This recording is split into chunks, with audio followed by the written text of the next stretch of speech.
I'm not going to belabor our next speaker's introduction. It's Steve DiMarzo. Many of you have seen him many times. He's a graduate of the University of Rhode Island, and he's documented many thousands of stone features in that state. So please welcome Steve DiMarzo.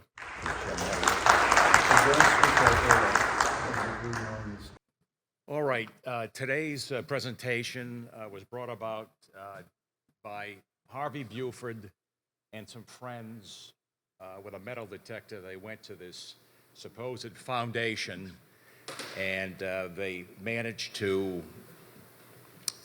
find about 100 old rusted nails, and so they figured, well, this is probably trash. But once James and Mary Gage had a chance to look at the information, they wondered, well, could these nails actually be ritual offerings by the native people? And the reason they said that was because when they actually looked at the foundation, it wasn't a foundation, but it was an enclosure, a Native American enclosure. And then when Mary looked a little bit deeper at the height of the walls were uneven to support what would be a house of some kind. So the evidence points to possibly a ritual offering, but we're still out on that. Okay. Objectives. So we're going to define offering versus trash, give examples of each, and how to recognize each of these in the field. Ritual offering. What is it? It's giving a substance or an object to a spirit for different reasons. And here's just a few of the reasons. Asking for rain during a drought. Thanking the spirit for giving bison to the people for food. Keeping the water calm so that you could cross the lake. Or maybe asking the spirit to help in the health of a loved one. Could also be for thanking the spirit for the good soil so we can plant, have a good harvest, and also maybe for a good harvest itself.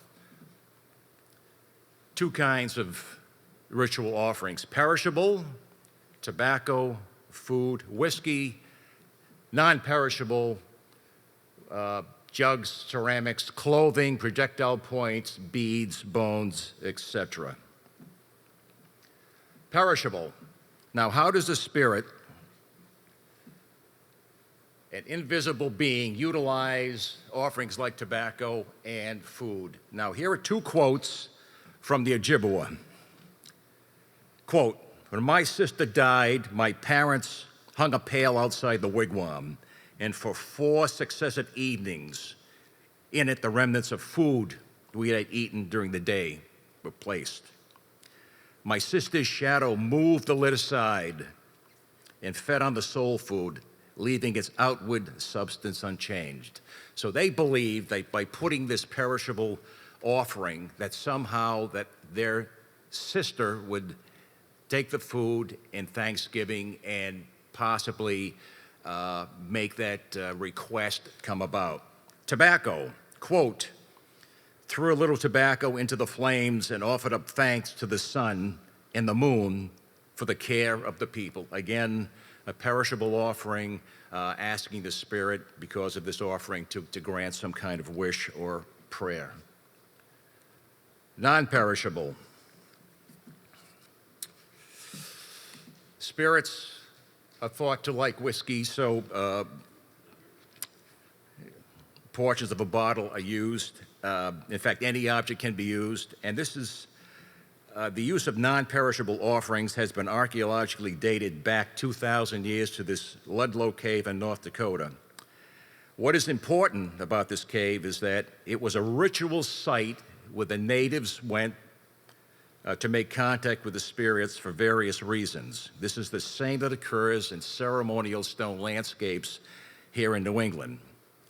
They believe the cave replenished the bison to feed the people. Now, this is a quote from Linnea Sundaram's book, Storied Stone. Quote, "Its walls were covered with rock art and its floor blanketed with offerings. It contained artifacts from the Mandans, the Hiddas, the Cheyennes, the Lakotas, and probably the Crows. The Mandans and Hiddas viewed the narrow crevice extending back from the main cave some 400 feet as a passageway to the underworld. So what we're beginning to see is that sacred ceremonial areas were used by the indigenous people for offerings, ritual offerings. Now, here are just a couple of non-perishable examples. The left is a whiskey bottle from a site that we're going to talk about in Tiverton, Rhode Island, as an offering. The other two pictures on the right, the first one is a structure, one of 75 in this remote area, woodland area, that James and Mary Gage had a chance to investigate and document. And when they went there the first time, they didn't notice anything out of the ordinary. The second time they went, they found this 1770s whiskey bottle top placed on this cairn. So it is in their estimation that this was actually a ritual offering placed there sometime in the early 2000s by someone from an indigenous tribe. So basically, offerings can be whole or pieces of any object. And I want you to remember this: any object tucked in, into, placed on top of, or next to an indigenous structure, as well as sacred and ceremonial areas designated so by the tribes in that area. Trash. What is trash? Generally, it's a pile of discarded items or patch area of a group of scattered items, sometimes clustered together. With most trash dumps, there are a variety of items. Here are some of the items. Now, some of these items can also be used for a ritual offering. So this is where it gets kind of, you got to thread the needle and understand that looking for places that where items are tucked into, placed on top of, next to stone structures, and also in sacred ceremonial areas designated by the indigenous tribes, versus, I mean, you may find other stuff like this, but in areas that are not designated so. Now, I'm going to look at some ritual offerings and some trash dumps. Ritual, okay. This is Charlestown, Rhode Island. Again, visited by James and Mary Gage. Let's see. Over here is an enclosure, an indigenous enclosure. Again, here's the ridge. Now, this enclosure was built on top of this ridge. Now, on each end of the enclosure was a short wall jutting out to create the enclosure itself. On one side of the wall were 2 green beer bottles. On the other side, there were 2 additional. Now, we believe that this was a deliberate ritual offering. Again, part of indigenous stone structures tucked into, placed on top of, or next to a known structure. Also, in the area, again, there was a chamber nearby, a ceremonial chamber. So again, a sacred area, probably, more than likely, a ritual offering. And here we have on the wall, here's the 2 beer bottles. On this side of the wall, this is only one. There was a Heineken beer bottle and a Busch beer bottle. And the reason they were newly offerings, they still had the labels intact. They weren't faded away. Trash, bottle dump. This was interesting. Here is a bona fide 1770s ceremonial enclosure. It's at the end of a ceremonial stone landscape on this property that's called the Seville Farm, built back in the 1770s. So when James and Mary Gage were looking around, they saw some, some bottles underneath the leaves, and they weren't sure whether it was ritual or trash. Well, they came back a couple of months later. Oop, let's see. Mindful. And a bottle hunter had gone into the enclosure and dug everything up. This is the material that was pulled out of the enclosure and scattered around. This was a boulder that had some additional items beside it. The enclosure's right here. Again, here's some more of the items again. So basically, based on what they saw here, is that the best evidence is that this 1770s ceremonial structure, bona fide at the end of a ceremonial stone landscape, was in fact used as a bottle dump. They did further investigation, and they found out that in the 1930s, thereabout, a summer cottage or house was built in the area.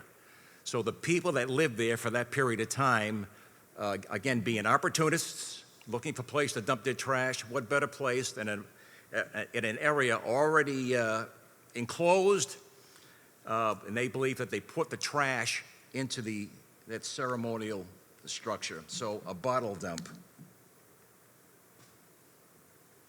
Non-ritual, ritual offering, non-perishable. Now, this is an area of Stonehenge.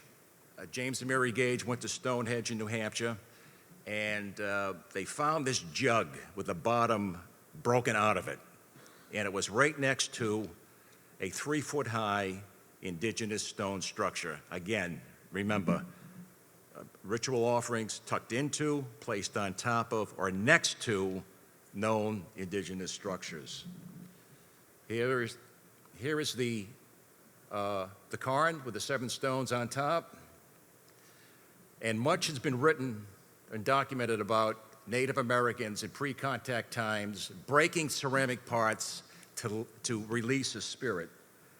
So since this jug was placed next to this cairn, they believe that it was a ritual offering. Again, the jug dates back to the 1800s, and since it was placed next to the structure, again, a deliberate ritual offering. Trash. This place was documented by myself back in December. It's in Freetown, Massachusetts. And what was unusual, I thought it was a ritual offering because it had trash, it was all clustered together, has an old jug dating back to the 1840s, and 7 pieces of 7 items were here. 4 pieces of glass, 1 jug, 1 pail, 1 piece of coal. Now, based on when I go out and document, I take lots of pictures of structures. I do a lot of measurements, and I take a video of all the structures in the area because it helps put all the pieces of the puzzle together. So based on all that information, James and Mary Gage came to the conclusion that this was a trash, was trash and not a non-perishable offering, because right next to where these items were located was a kind of a well-worn path. Then you had these items, and then 3 feet away was a stone well. And 10 feet from the stone well was a 40-foot by 30-foot bond foundation. And a lot of times, people walking through the woods, if they see something, they'll pick it up and then place it in a visible place where people can see it. And so if that happens a lot, then you have these items all clustered together in one area. Again, common practice, hikers and people going through trails, again, neatly clustered. Again, a stone well found, a large foundation, no indigenous structures in the area. So a non-indigenous area, therefore based on their information and their conclusion, it was trash and not any kind of a ritual offering. And here are the, again, here's the, it was in a 2.5 foot by 1 foot area. Here's the jug, the glass, piece of coal, and a pail. Another ritual offering, non-perishable. The Manitou Hash and Ash, Site 6, Hopkinton, Rhode Island. Right here, we documented over a span of a couple of years, 1,024 stone structures here. And as we usually do, we take off the leaf debris on top just to get an idea of the size, the shape, the number of stones that might be in a structure. Well, once we did that, lo and behold, there was something sticking out of the structure. So we figured it was plastic. So we pulled out what we thought was plastic, and it turned out to be this bandana, about 15 inches long, 15 inches wide. And again, bandana found sticking up out of the inside of the structure. We removed it, photographed it, and replaced it respectfully. This is it, again, 15 inches by 15 inches. Here are some other symbols on the bandana: turtle, eagle, some other indigenous symbols. Again, as this is an offering to the spirits, because it came out of the actual structure itself, it falls under the sacred religious realm of a deliberate placement, a deliberate offering to the spirits for a specific reason. Now, this picture here, these were taken from a book, Indian Rock Painting of the Great Lakes. Here are 2 photos of neatly folded clothing used as offerings. So again, in the Great Lakes, clothing was used as a ritual offering. Clothing. The bandana, clothing, ritual offering. The bottom photo shows prayer sticks laid on top, proving that clothing was an offering. So clothing is used in these cases as an offering. Another example of ritual, non-perishable offering. This site here, the Sherman site, we documented 439 structures to date in 38 visits in a 16-month period. We also documented 183 artifacts, the most I've ever documented. In fact, this is one of the best intact indigenous sites that I've documented in the 12 years in the field. And here we have all the dots are all documented and GPSed, all the items that were documented at this particular site. This line here divides the states. This is Rhode Island, this is Massachusetts. This area here, the red circle, is where we found 95% of these artifacts. So, again, 152 of 183 items documented were milk white ceramic fragments. They were clean. A total of 152 fragments were documented. All the ceramic fragments were milk white, as it says. All were either fragments of halves of small bowls or cups. That's it. No plates, no forks, no pots. There were no dinner plates, no stone jugs, no metal pots, no forks, knives, spoons. It is what is missing that is certainly of interest. In addition, 14 bottles, 7 jars, 8 bones, cans. 95% of the items documented were in a 30-foot long, 20-foot wide area. Right here. 95, right here.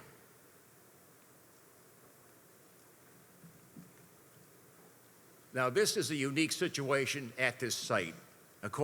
based on, again, all the information, all the pictures taken, all the GPS points taken, all the measurements taken, all the video taken at this site, James and Mary Gage believed it represents the ritual breaking up of ceramics used in a feast at least one time a year. It is not a trash dump. It is limited to cups and bowls, a few bones, a few ketchup bottles, and other glass items. It lacks, as I said, the other types of trash that you would normally find at a trash site. No batteries, no plastic cups, no fence, no furniture, no pans, pots, knives, whatever, deliberate. So we believe it was deliberately placed over a period of years with feast continuing on for quite a while. The ceramic fragments and bottles and pieces, again, scattered all over the place, large area, not trash. Here are some of the photos. This is one of the ketchup bottles found underneath two boulders. A very unusual style ketchup bottle. Now, what we found was when we cleaned up the fragments and cleaned up the ketchup bottles, James and Mary Gage found out that these items went back or were made in the early 40s. So we know that at least since then, the early 40s, that feasts and offerings have been going on, and probably it could even be going on today. Here is, again, a fragment of a bowl. Again, only bowls and cups.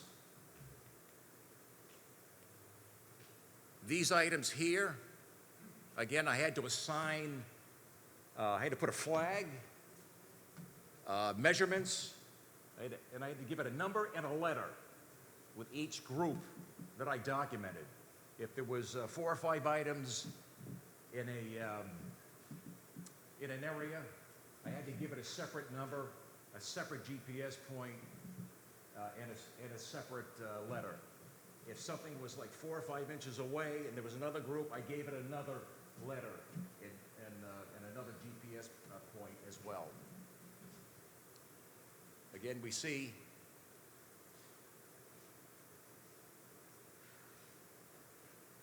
cups and bowls only. We also have Coke bottles, whiskey bottles, so we know that refreshments were going on when they were having this feast and the ritual offerings. Jars probably contained some food as well with the feast. And 8 pieces of bone. And based on that, the other artifacts were sporadic bottles and sawed large animal bones. Animal bones made into a soup or stew in conjunction with the bowls suggest a feast. Bottles show ketchup was used in the meal. Liquor and Coca-Cola bottles indicate drinks were served in coffee cups. It was a one-of-a-kind feast. So, conclusions. Sometimes it's difficult to know what is a ritual offering versus what is trash. Non-burial cave in North Dakota gives us a pretty good idea of what the indigenous people considered was an important area to make such offerings, going back 2,000 years to the present, with both perishable, non-perishable offerings. Trash dumps are also located at sacred sites, as with the case in Gloucester, Massachusetts, where somebody conveniently used a ceremonial enclosure as a bottle dump. Again, offerings come in all sizes and shapes, all kinds of materials, like with the nails, with Harvey when he was metal detecting with his friends. We need to evaluate the material used. in accordance with ceremonial structures in the area. And finally, again, remember, when you see a structure with things tucked into, placed on top of, or next to a known indigenous structure, or in an area that is known to the indigenous people, it is probably a ritual offering and not trash. Thank you.